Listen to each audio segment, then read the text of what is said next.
আসতে পারবেন? জরুরি ছিল ভাই। আচ্ছা ঠিক আছে, আমি দাঁড়াচ্ছি, আপনি আসেন, হ্যাঁ?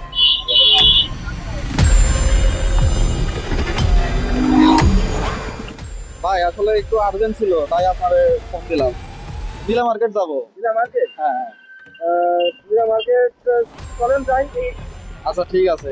আপনার বাইকটা তো ভাই আসলে অনেক সুন্দর। আপনার বাইকে তো আমি অনেকবারই যাতায়াত করছি।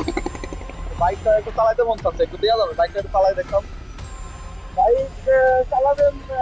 হ্যাঁ, দিয়ে একটু যাবেন। নামেন দেখি ভাই, একটু চালাই দেখি বাইকটা কেমন। আচ্ছা, নিন।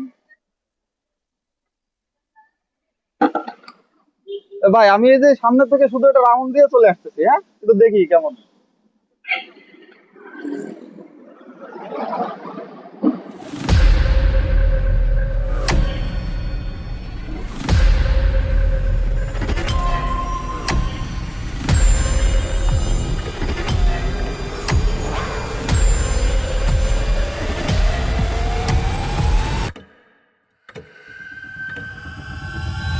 বন্ধুরা, আপনারা দেখলেন যে আমি রাইডার ভাইয়ের কাছ থেকে কিভাবে কৌশলে বাইকটা নিয়ে আসলাম।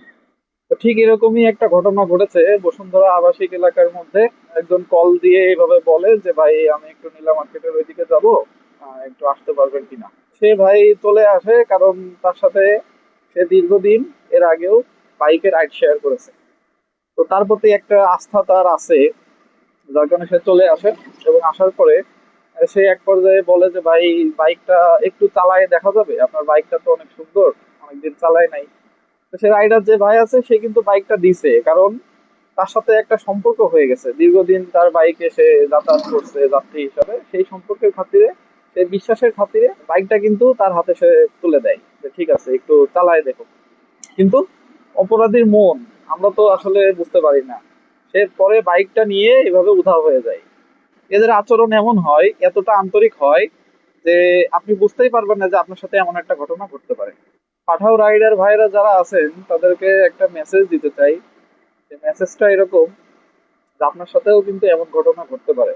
বিভিন্ন যাত্রীরা আসবে, এসে এভাবে রাইড শেয়ার করবে। তো যাত্রীদের কোনো আচরণ যদি আপনার কাছে সন্দেহজনক মনে হয়, তাহলে আপনি সেই রাইডটা ক্যান্সেল করেন।